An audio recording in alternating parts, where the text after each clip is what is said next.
तो आइए आज पढ़ते हैं exercise 1.5 NCERT mathematics class 9th। Question number 1 आपके सामने है। क्वेश्चन बड़ा सिंपल सा है। क्वेश्चन कह रहा है कि classify the following number as rational और इर्रेशनल नंबर। आपको केवल यही बात बताना है कि ये नंबर रेशनल है कि इर्रेशनल है, लेकिन आपके पास पर्टिकुलर रीजन जरूर होना चाहिए कि आप इसको रेशनल और इरेशनल किस पर्सपेक्टिव में बताते हो। तो आइए पहला क्वेश्चन ट्राई करते हैं। जैसे यहां आपको दे रखा है कि 2 लिखा है और इसके साथ √5 लिखा है, तो क्योंकि √5 एक इरेशनल नंबर होता है, तो किसी रेशनल नंबर में से भी अगर इरेशनल नंबर को माइनस कर दिया जाए तो आंसर हमेशा क्या आता है? आंसर हमेशा आपका इरेशनल ही आता है, इरेशनल ही आता है। इसलिए पहला नंबर जो होगा, पहला क्वेश्चन जो है वो आपका इरेशनल नंबर हो जाएगा। दूसरे क्वेश्चन पे आते हैं। दूसरा क्वेश्चन जो है उसमें लिख रखा है 3 प्लस √23 और माइनस लगा करके फिर √23 है, तो इसको और इसको आप कैंसिल कर सकते हो। ये 3 बचेगा और 3 के नीचे बड़े आराम से आप 1 ले सकते हो। इसलिए ये वाला नंबर जो होगा वो आपका कौन सा नंबर हो जाएगा? रेशनल नंबर हो जाएगा। बहुत आराम से इसको आप रेशनल नंबर डिनोट कर सकते हैं।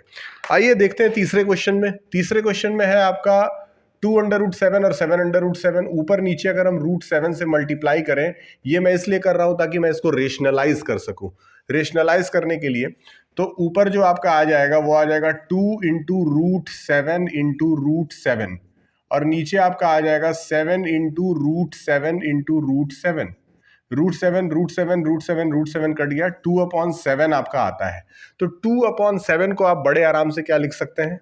रेशनल नंबर लिख सकते हैं। यानी कि ये आंसर जो होगा वो क्या हो जाएगा? रेशनल नंबर हो जाएगा। आइए अगले क्वेश्चन पे आते हैं। अगला क्वेश्चन है आपका 1/√2। इसको भी हम रेशनलाइज करेंगे, ऊपर नीचे √2 से मल्टीप्लाई ही करना है। अगर इसको मल्टीप्लाई करते हैं तो ऊपर आता है √2 और नीचे आ जाता है 2, जो कि साफ साफ आपको नजर आ रहा है कि एक इरेशनल नंबर है, उसको एक रेशनल नंबर यानी कि 2 से डिवाइड किया जा रहा है। तो इस कंडीशन में ये क्या बनेगा? ये बड़े आराम से हम लोगों ने पढ़ा था, रेशनल नंबर कोई भी ऐसा नंबर है जिसको आप किस फॉर्म में लिख सकते हैं? बड़े आराम से इसको आप लिख सकते हैं कौन से फॉर्म में? याद करिए, P/Q के फॉर्म में। तो क्या P/Q के फॉर्म में यहां हम इसको लिख पा रहे हैं बड़े आराम से? अगर लिख पा रहे हैं तो ये बिल्कुल एक रेशनल नंबर ही कहलाएगा। याद रखें, ये आपका क्या कहलाएगा? रेशनल नंबर ही कहलाएगा। इसके बाद आगे बढ़ते हैं, अगला सवाल देखते हैं। आप साफ साफ देखिए 2π, भैया 2 × 22/7। जो पाई होता है उसका वैल्यू नॉन टर्मिनेटिंग होता है, यानी कि उसकी वैल्यू जो है वो 3.14352 ऐसे बहुत लंबे ऐसे डिजिट्स आते जाते हैं 50 टाइम्स तक आते जाते हैं। तो इजीलिए किसी इरेशनल नंबर से रेशनल को अगर आप मल्टीप्लाई भी करते हैं तो आंसर आपका हमेशा किस फॉर्म में आएगा? इरेशनल के ही फॉर्म में आएगा। तो दोस्तों ये था आपका क्वेश्चन नंबर 1। क्वेश्चन नंबर 2 अब करने का समय आ चुका है। आई होप कि आपको समझ में आया होगा। हर एक सॉल्यूशन आपको दे रहा हूं बहुत कायदे से। आप बिल्कुल ताम झाम वाले वीडियोस पे मत जाइए, इसको बहुत ध्यान से देखिए और ये आपको आज नहीं 10 साल बाद भी काम आएगा, हर समय काम आएगा। बहुत आराम से इसको देखिए, समझने की कोशिश करिए और बहुत शांत माहौल में आपको बहुत अच्छे तरीके से समझ में आता है। वो जो तामझाम वाले बड़े बड़े बोर्ड्स लगा दिए जाएं, लाइट्स लगा दिए जाएं, तो वहाँ पे ऐसा नहीं है कि वो लोग अच्छा पढ़ाते नहीं है, पढ़ाते वो भी लोग अच्छा है, लेकिन कनेक्टिविटी जो है ना वो शुद्धता में होती है। और जब आप बोर्ड पे प्योरली आप पेन से लिखते हो तो आप कनेक्ट करते हो कि हाँ ऐसा मैं भी कर सकता हूँ घर पे। आपके पास कोई बड़ा वाला 40,000 का बोर्ड लाना आप अफोर्डेबल इतने आराम से नहीं कर सकते, लेकिन इस बोर्ड पे आप बहुत आराम से घर पे भी खरीद के लिख सकते हो। तो यहाँ पे आप अटैच होंगे, कनेक्टिविटी बनेगी और आपको समझ में आएगा। इसीलिए आप बहुत ध्यान से इसको फॉलो करिएगा।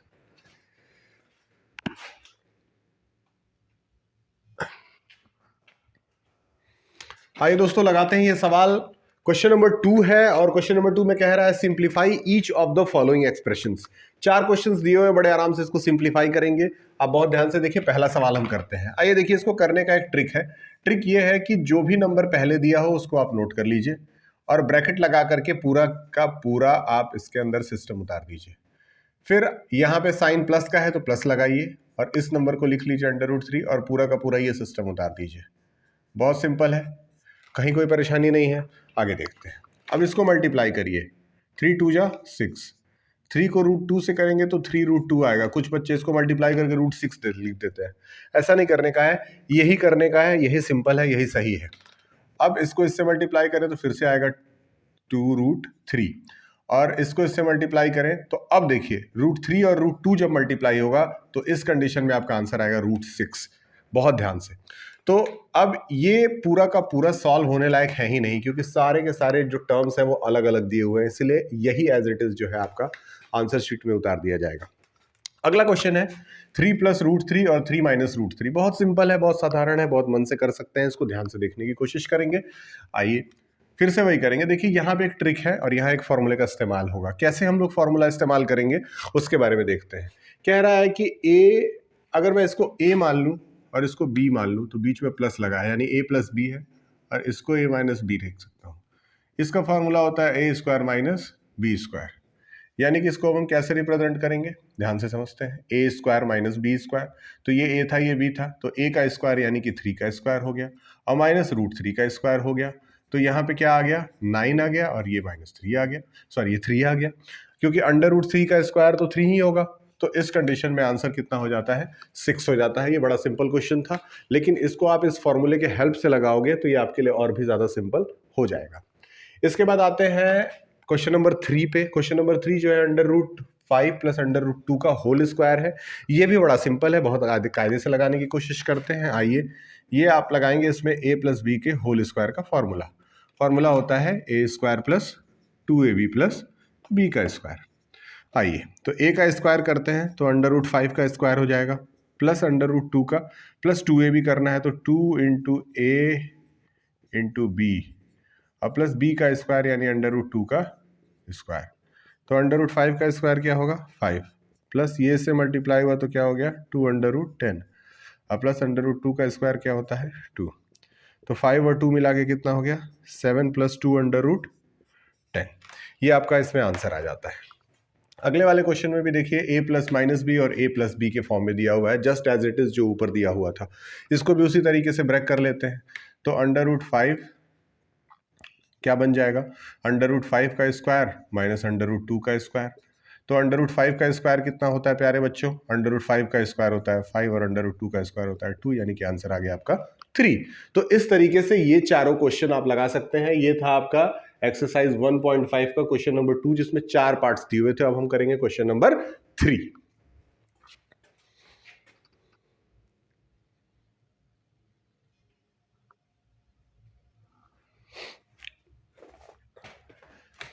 आइए दोस्तों करते हैं क्वेश्चन नंबर 4। क्वेश्चन नंबर 3 था बड़ा सिंपल, आप वो बिल्कुल क्लास में प्रैक्टिकल बेस्ड एप्लीकेशन क्वेश्चन था, इसलिए उसको स्किप करा हूं।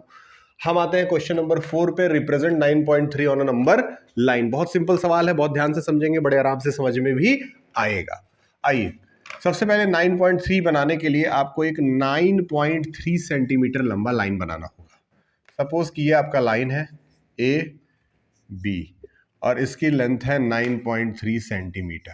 और आप बहुत ध्यान से देखें इसको, ये 9.3 सेंटीमीटर जो हमने ड्रॉ कर लिया, अब यहाँ से 1 सेंटीमीटर और बढ़ा देंगे, मात्र 1 सेंटीमीटर बढ़ाएं, ज़्यादा ना बढ़ाएं, ध्यान में रखिएगा। अब ये हो गया आपका 10.3। इसका हम लोग यहाँ सेंटर खोज लेंगे। सेंटर खोजने के बाद हम इसका आर्क लेंगे और इस तरीके से इस आर्क को ऐसे गोल घुमाएंगे। हो सकता है कि मेरा आर्क बहुत ज़्यादा गोल ना बने, लेकिन आप समझ जाइएगा मैं क्या बनाने की कोशिश कर रहा हूँ। ये बन गया आपका। आपको यहां से लेकर के इसको ऐसे ज्वाइन कर देना होता है। ज्वाइन आपने कर दिया, बड़ा सिंपल था भैया, ज्वाइन आपने कर दिया। अब आप कंपास लेंगे और कंपास को यहां से यहां तक मेजर करेंगे। मेजर करने के बाद इसको यहां पे ऐसे ला करके नीचे गिराएंगे। जहां पे ये गिरता है नंबर लाइन के ऊपर, वही जगह आपका हो जाएगा √9.3, जिसमें ये जो पॉइंट था आपका क्या था, 0 था। ध्यान में रखें, सवाल को सावधानी से लगाएं, ये सवाल बहुत इंपॉर्टेंट है, आपको एग्जामिनेशन में पूछ सकता है। लगे हाथों एक और सवाल लगा लेते हैं, rationalise the denominator of the following. ये आपका है क्वेश्चन नंबर 4, इसको नोट कर ले। अगर कोई डिफिकल्टी होती है तो वीडियो को दोबारा देख लें। इस नंबर लाइन को ऐसे एक्सटेंड भी कर दिया जाएगा, इसको ना भूलें। नंबर लाइन को एक्सटेंड कर देना है और इसको मैं साफ कर देता हूं। अब आते हैं दोस्तों क्वेश्चन नंबर 5 पे। क्वेश्चन नंबर 5 है आपका रेशनलाइज द डिनोमिनेटर। सवाल है आपका rationalise the denominator. Rationalise the denominator. Rationalise the denominator, बड़ा सिंपल सवाल है। पहला सवाल है आपका 1/√7। पहला सवाल है 1/√7। 7। आइए इसको पहले रेशनलाइज कर लेते हैं। रेशनलाइज का नियम क्या कहता है? रेशनलाइज में आपको करना क्या होता है कि जो नंबर नीचे दिया हो रूट में, उसी को ऊपर नीचे यहाँ पे क्या कर देते हैं, मल्टीप्लाई कर देते हैं। अगर इसको मल्टीप्लाई कर दे तो ऊपर रूट 7 आ जाएगा और नीचे 7 आ जाएगा। ये हो गया आपका रेशनलाइजेशन पहले क्वेश्चन का। बड़ा सिंपल सवाल था। दूसरा है 1 अपॉन अंडर रूट। दूसरा सवाल है 1 अपॉन अंडर रूट में 7 माइनस रूट 6। ये सवाल है आपका, देखिए बहुत गंभीरता से, बहुत सावधानी से क्लास 9th के बच्चे इसको समझेंगे। बड़े बच्चों के लिए तो बहुत आसान सवाल है, लेकिन छोटे बच्चों के लिए बिल्कुल आसान होने वाला नहीं है। जैसे इसको आप मल्टीप्लाई करेंगे, जो नंबर यहाँ है सेम नंबर यहाँ भी लिखेंगे, बस साइन का चेंज हो जाएगा। यानी कि यहाँ अगर माइनस था तो आपको यहाँ प्लस लिख देना है। Under root 7 plus under root 6। आइए सामने सामने मल्टीप्लाई करते हैं। यहाँ आ गया under root 7 plus under root 6 divided by, अब देखिए under root 7 minus under root 6 है, a minus B, A plus B के फॉर्म में है, तो ये हो जाएगा आपका a का स्क्वायर माइनस बी का स्क्वायर। इस कंडीशन में हो गया under root 7 plus under root 6 divided by under root 7 मतलब 7 माइनस 6 हो जाता है आपका 1। ये हो जाता है under root 7 plus under root 6 divided by 1। ये आपका आ जाता है आंसर। बहुत सिंपल है। अगला क्वेश्चन है question number 3, 1 upon root 5 plus root 2। बहुत सिंपल सवाल है, इसको भी सावधानी से लगाने की कोशिश करते हैं। सेम प्रोसेस है, रेशनलाइज करेंगे, हो जाएगा under root 5 minus under root 2 और नीचे भी हो जाएगा under root 5 minus under root 2। सामने सामने मल्टीप्लाई कर देते हैं, हो जाएगा under root 5 minus under root 2 divided by, देखिए a प्लस बी है, a माइनस बी है, सेम वही तरीका लगाएंगे। क्या हो जाएगा a का स्क्वायर माइनस b का स्क्वायर, तो ये हो जाता है under root 5 minus under root 2 divided by A square minus B square मतलब 5 माइनस 2, यानी कि आपका आ जाता है under root 5 minus under root 2 divided by 3। बहुत सिंपल सवाल था। ये 3 क्वेश्चन हो गए। चौथा सवाल जो है वो भी कर लेते हैं, under root 7 minus under root 2 का। चौथा सवाल भी बड़ा सिंपल है, आइए देखते हैं। चौथा सवाल क्या कह रहा है, बहुत ध्यान से देखते हैं। 1 अपॉन अंडर रूट 7 माइनस 2। चौथा सवाल है आपका 1 अपॉन अंडर रूट 7 माइनस 2। इसको भी हम रेशनलाइज करें तो मल्टीप्लाई करेंगे अंडर रूट 7 प्लस 2 से। आपको पता है इसमें कोई पूछने वाली बात नहीं है। अंडर रूट 7 और यहाँ भी प्लस होगा अंडर रूट 2।